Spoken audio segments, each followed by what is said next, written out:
So good morning from sunny Crete. Now it's a bit calmer today and I'm ready for my morning swim.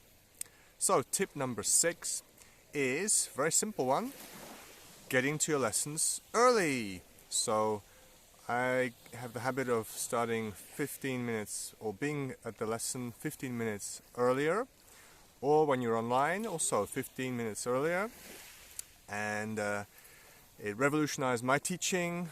I had time to prepare, to set up the computer, to do a power pose, to visualize my lesson, go through it, what I was going to do, and test the microphone, test the speakers, test the sound online, try my screen sharing, tick the box to share computer sound.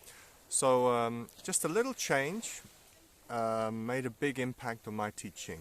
So the pupils, the students would come in and I'll be ready. I could greet them, I could smile, and so maybe you do that already, but at least 15 minutes earlier, be at the lesson and use that time to visualize, to do your power pose, to set up all the things you need to, even the seating if you need to, so you can be totally or feel that you're totally in control. Okay, my last tip is tomorrow, tip 7. So bye for now.